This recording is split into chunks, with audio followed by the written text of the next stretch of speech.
The Sea Peoples.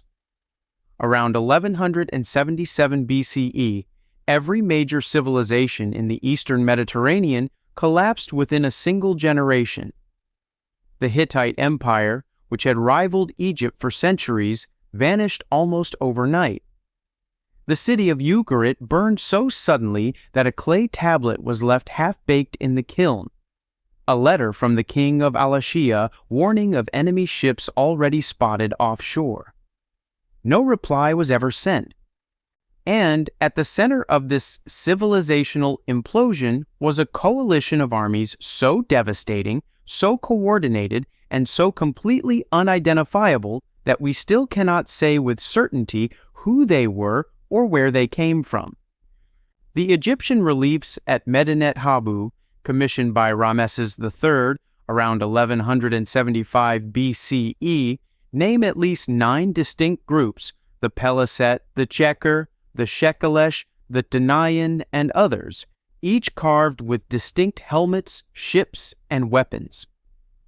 French Egyptologist Emmanuel de Rouget coined the term Sea Peoples in 1855 after analyzing these carvings. Eric Klein's 2014 work documents how every major palace civilization of the Late Bronze Age collapsed within roughly 50 years. DNA analysis of Philistine burial sites at Ashkelon, published in Science Advances in 2019 by Harney and colleagues, found Southern European genetic signatures, the only confirmed biological data point for any group. The mainstream view, championed by Klein and others, frames them as climate refugees riding a system's collapse.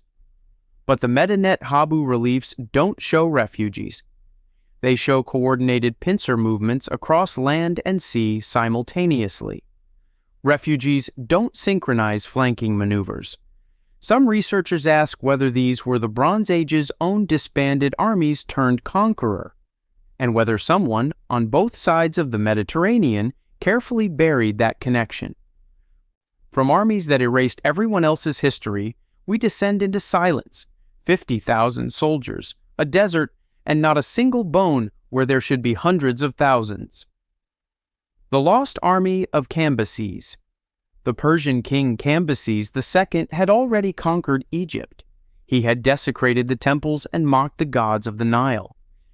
So when the oracle of Amen-et-Siwa dared to declare his rule illegitimate, he sent an army to silence it. 50,000 soldiers marched west into the Sahara in 525 BCE. Not one returned, not one body, not one sword, not one sandal strap was found for 25 centuries. In a desert environment where organic material survives for millennia, the greatest mass military disappearance in history left the archaeological record completely blank. Herodotus recorded the event in History's Book 3 around 440 BCE, citing Egyptian informants who told him a catastrophic sandstorm buried the army alive.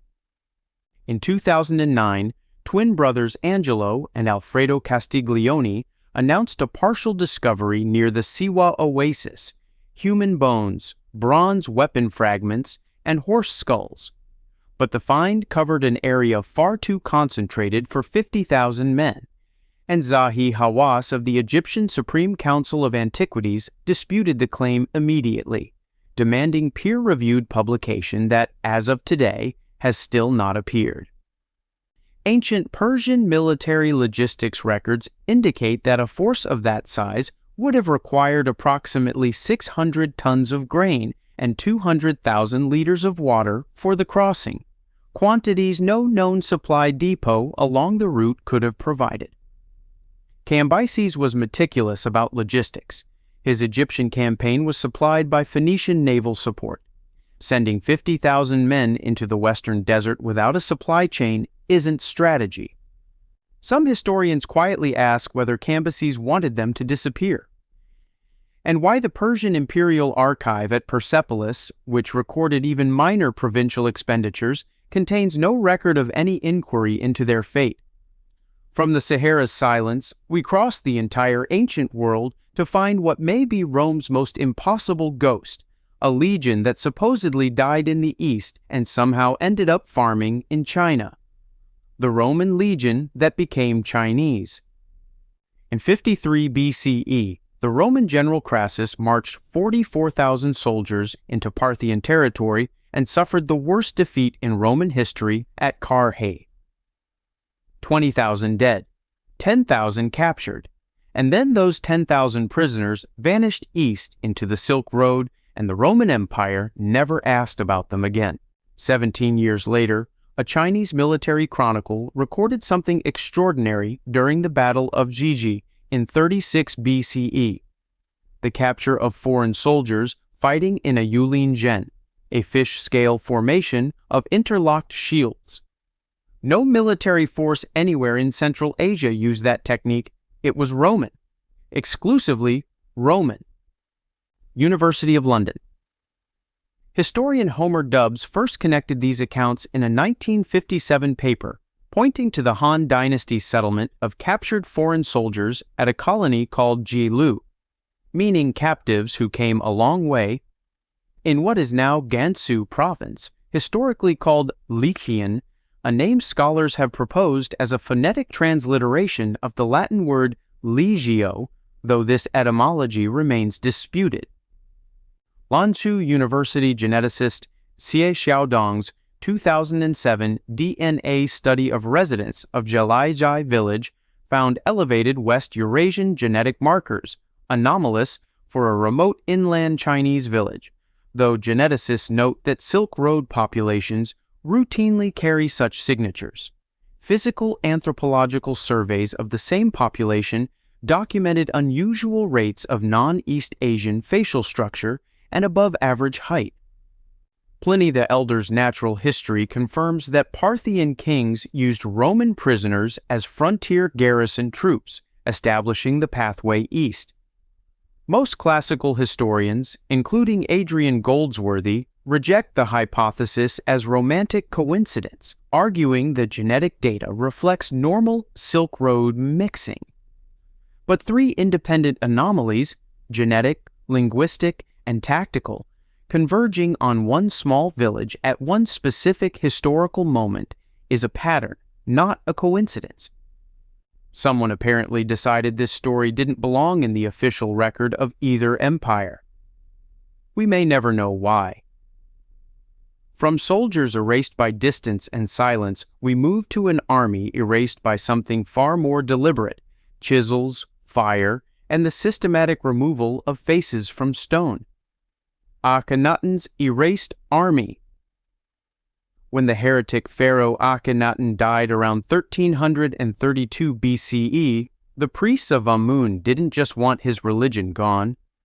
They went into the tombs of his military commanders at Saqqara and erased them, not just their titles, but their faces, carved out of eternity, one strike at a time.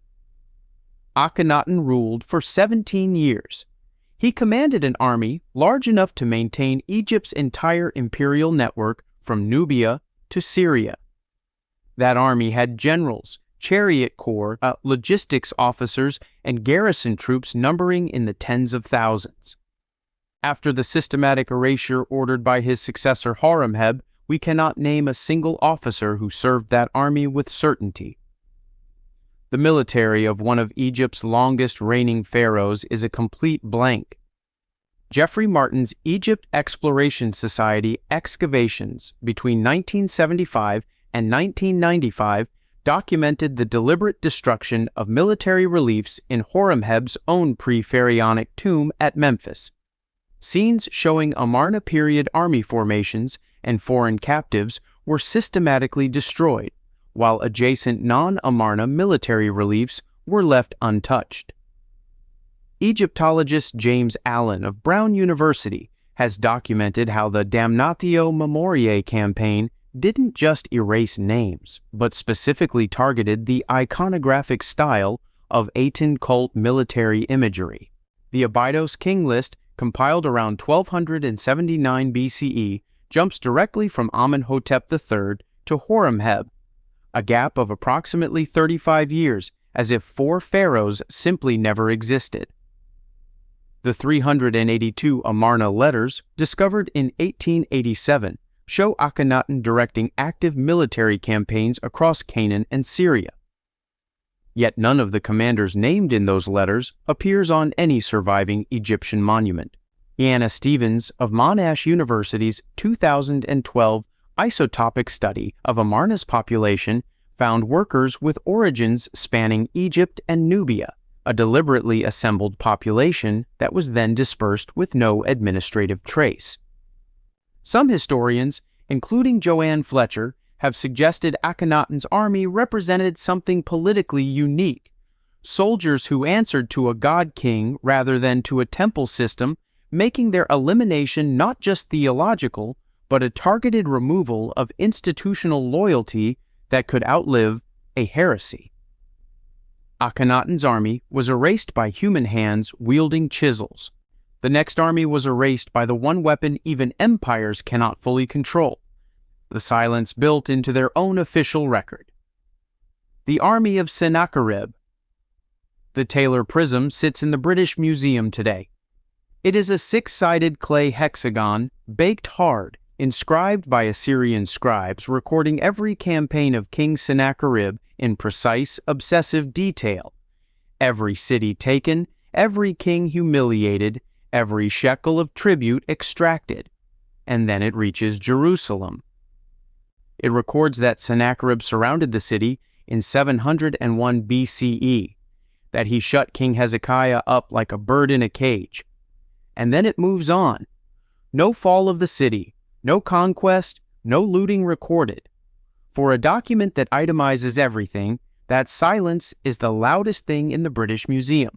Three completely independent ancient sources, the Hebrew Bible in 2 Kings, Herodotus in History's Book 2, and Sennacherib's own royal annals, all confirm a massive Assyrian army besieged Jerusalem. Only the biblical account explains what happened next. 185,000 soldiers dead in a single night. Assyriologist Eckhart Fromm of Yale University identifies the Taylor Prism's construction, tribute paid without city capture recorded, as a deliberate rhetorical deflection unique in Assyrian annalistic language. Herodotus records an Egyptian tradition of field mice gnawing through the army's bowstrings overnight, which historians have interpreted as encoding a plague outbreak. Geologist Amos Frumkin of the Hebrew University, publishing in 2011, identified a major epidemic event in Levantine sediment cores consistent with 701 BCE dating. Sennacherib was assassinated by his own sons in 681 BCE and never launched another Western campaign despite his empire remaining intact. Behavior, Israel Finkelstein of Tel Aviv University notes, is consistent with a commander who had suffered a catastrophic, politically unacknowledgeable defeat. Three separate ancient traditions all record the same failure.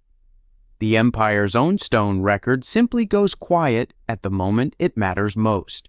What was Sennacherib so afraid of admitting that he built his silence into the official archive of the most powerful empire on earth? From a silence carved into stone, we cross the Black Sea to a kingdom where one of history's most dangerous armies didn't just disappear. It took its secrets with it, and Rome may have hunted those secrets deliberately. The army of Mithridates VI. For 40 years, one man made Rome bleed. Mithridates, the sixth of Pontus, wasn't simply a king. He was a military laboratory operating on the Black Sea coast of modern Turkey. He spoke reportedly 22 languages. He developed history's first documented antidote, the Mithridatium, a daily poison immunity compound containing 54 ingredients. And his soldiers deployed toxic honey to incapacitate advancing Roman troops, leaving wild rhododendron honey near Roman camps so that soldiers would consume it, collapse in seizures, and be massacred where they lay. When Pompey finally crushed his kingdom in 63 BCE, Rome didn't just defeat an army, Rome erased a military archive that may have taken centuries to assemble. Strabo's Geographica Book 12 records the Trabzon incident around 67 BCE, in which a Roman detachment under one of Pompey's generals consumed Pontic honey and was slaughtered incapacitated. The first documented use of gryanotoxin as a battlefield weapon, validated by modern toxicological analysis published in Clinical Toxicology in 2002 by Gunduz and colleagues, confirming the region's rhododendrons still produce the same compound today. Pliny the Elder's Natural History. Book 25 records that Mithridates' research scrolls were captured by Pompey and brought to Rome for translation. Adrienne Mayer of Stanford documented in her 2003 work that Mithridates maintained dedicated poison specialists, soldiers trained in the cultivation and battlefield deployment of toxic plants, knowledge transmitted within family units. Plutarch's Life of Pompey records that Pompey dispersed Mithridates' surviving army by individual relocation. Soldiers deliberately separated to prevent any unit coherence or institutional memory from surviving. The mainstream view holds that Mithridatic knowledge was absorbed into Roman medicine, but absorbed without its practitioners, its oral traditions, and its experimental continuity is just a list of ingredients without a formula. The deeper military pharmacology died with the specialists who held it, and Pliny, in his Natural History, acknowledged that the version of the antidote formula available to him was already an imperfect reconstruction, assembled from scattered sources rather than a single intact original. From an army whose knowledge was specifically hunted, we cross the Atlantic entirely. To a king who didn't wait for an enemy to burn his military records. He burned them himself, openly, and explained exactly why. The Aztec military records burned by Itzcoatl. Most historical erasures happen after defeat. An enemy burns your monuments, rewrites your chronicles from the outside, and the victors inherit the narrative. What happened under the Aztec king Itzcoatl around 1428 CE was different. He had won. He was in total power, and he gathered the historical records of his own military, the lineage books of the warrior orders, the battle accounts going back generations, and he burned them himself. His justification is recorded in the Florentine Codex, and it is one of the most striking statements in ancient history. The old records were destroyed because it would not be wise for all the people to know the paintings, and those without discretion would be confused and greatly harmed. A king explaining on the record why the record had to die. Miguel León Portilla of UNAM documented in his 1963 Aztec Thought and Culture that at least 3 distinct pre-Aztec warrior traditions, Toltec, Chichimec, and Culhua, maintained military orders whose names appear in fragmentary surviving glyphs but whose organizational records are entirely absent from the post-Itzcoatl corpus. His court historian, Tlacaelel, then wrote new official histories presenting the Eagle and Jaguar warrior orders as Triple Alliance inventions, despite their ritual structures showing complexity that could not have been created in a single reign. The Codex Xolotl, one of the few pre-Aztec documents that survived in the Bibliothèque Nationale de France, shows military formations and organizational symbols that correspond to nothing in the post-Itzcoatl official canon. Diego Duran recorded in his late 16th century History of the Indies that indigenous informants told him the pre-Itzcoatl warrior orders had maintained oral histories going back to the fall of Tula. Histories that became irrecoverable once cross-checked against burned documents. Archaeologist Leonardo López Lujan found warrior regalia at the Templo Mayor in a deposit layer dated to Itzcoatl's reign that is iconographically inconsistent with the official post-reform military tradition. The mainstream reads this as political consolidation, standard for the period. But the Florentine Codex quotation isn't the language of political convenience. It is the language of deliberate intellectual quarantine. What exactly did those warrior order records contain that a king at the height of his power judged too dangerous for ordinary people to understand? From a king who burned his own army's history in open daylight, we travel to a sultan who didn't bother burning records first. He burned the army. Then he banned its name, the Janissary Corps. On the night of June 15, 1826, Sultan Mahmud II gave a signal. The barracks of the Janissary Corps were surrounded and set on fire. Anyone who ran out was killed. Anyone who stayed burned. By morning, the Sultan had issued a decree. The Janissaries had never existed. Their name was legally banned from official documents. Their records were seized and destroyed. Their cemeteries were demolished. The Ottoman government called it the Vaka-u-Hayri, the auspicious incident. What it actually was the single largest deliberate erasure of an active military institution in recorded history, executed in one night against a force that had existed for nearly 500 years. Historian Avigdor Levy's analysis of Ottoman census records estimates between 6,000 and 10,000 Janissaries killed in Constantinople alone on that night, with empire-wide casualties reaching 20,000 in subsequent weeks. Carolyn Finkel documents in Osman's Dream that the linguistic ban on the word Yeniçeri was unprecedented in Ottoman administrative history. Architectural historian Ekrem Hakkı Ayverdi's 1966 survey of Istanbul documented dozens of Janissary cemetery sites with no surviving markers, stone records of unit affiliations, and battle honors going back to the 14th century gone. Virginia Axon of McMaster University identifies the government's official account, published within weeks of the massacre, as evidence of a pre-planned propaganda campaign rather than a reactive narrative. Ottoman archivist Mehmet İpşirli has noted that the Janissary Corps registers that survived did so only in distant provincial archives. The central military record was effectively cleaned out. The mainstream frames this as necessary modernization against a politically destabilizing force. But the Janissaries held 500 years of accumulated siege engineering, tactical doctrine, and institutional knowledge that the new Western-style army Mahmud was building had no equivalent for. Destroying that knowledge made his military weaker in the short term. That was a choice, not a side effect. And the Janissaries maintained a Bektashi Sufi lodge network across the empire, an unofficial intelligence web whose records were specifically targeted alongside the military.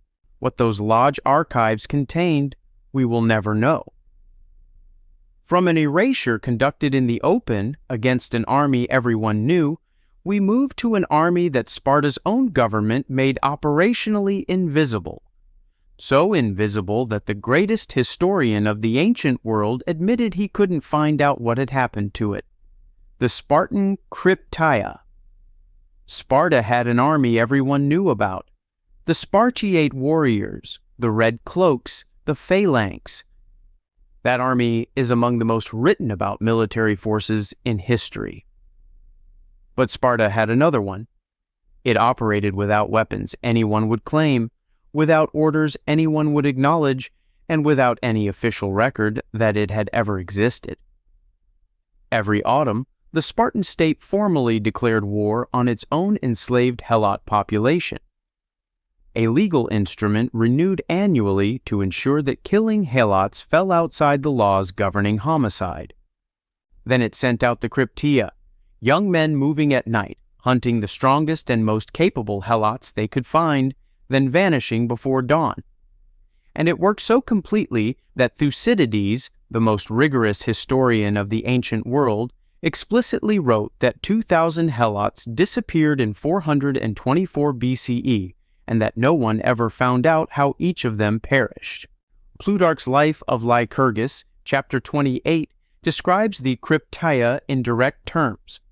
Young Spartiates sent into the countryside with daggers and basic provisions, ordered to kill any Helots found on the roads at night, specifically targeting those who appeared outstandingly strong. Simon Hornblower of University College London describes Thucydides' admission in History's Book 4 as his most striking acknowledgement of investigative failure in the entire text. A contemporary historian documenting a state-run disappearance program and being unable to penetrate it. Paul Cartledge documents in the Spartans that the annual declaration of war against the Helots was a precise legal mechanism to ensure no record of individual acts was required. Anton Powell of the University of Wales has argued that the Spartan ban on written legal codes attributed to Lycurgus constituted a deliberate informational security doctrine, institutional invisibility built into the state's foundations. University of Minnesota archaeological surveys of Messenia identified patterns of systematic burning at Helot settlements inconsistent with natural fire or conventional warfare. Concentrated, repeated destruction of specific villages in areas consistent with documented Crypteia operational zones. The mainstream reads the Crypteia primarily as a military rite of passage. But Thucydides wasn't confused about a training ritual. He was documenting the disappearance of 2,000 specifically chosen people and stating flatly that the state had made it impossible to determine what happened to them. Cartledge and Nino Larraghi of Princeton have suggested the Crypteia specifically targeted Helots with social influence, memory keepers, potential organizers, turning it into a systematic intellectual decapitation of a captive population. It worked. We know almost nothing about Messenian culture from the Helot perspective. Their silence wasn't chosen. It was engineered. From an army Sparta was ashamed of, we arrive at the final entry. An army erased not in secret, not by its own government, but announced in a senatorial decree, celebrated as civilization's victory over barbarism, and written into history exclusively by the people who destroyed it. The Carthaginian sacred band. When Rome decided to destroy Carthage in 146 BCE, the Senate didn't just want a military victory, they wanted annihilation. The city was to be physically demolished, the ground cursed, the survivors enslaved. And in the final days of street-by-street fighting, elite Carthaginian forces made their last stand in the rubble of Byrsa Hill, were killed where they fought, left unburied, and then erased by the simple fact that the only people who survived to write that history were the ones who had killed them. Carthage maintained records in the Punic language for approximately 700 years. Military registers, temple archives, battle chronicles, tactical manuals. Rome burned for 17 consecutive days. Polybius, who was physically present as an observer, recorded that the Roman commander Scipio Aemilianus wept and quoted Homer at the sight of it. Even Rome's own generals were disturbed by what they were doing. Appian's Lebka and Polybius Book 38 constitute our primary accounts, both written by men who either witnessed or inherited the Roman perspective. Richard Miles documents in Carthage Must Be Destroyed that Diodorus Siculus's account of the Battle of Cramissus in 341 BCE provides virtually our only direct description of the sacred band's composition, because every Carthaginian military document that would have contained their full history was ash.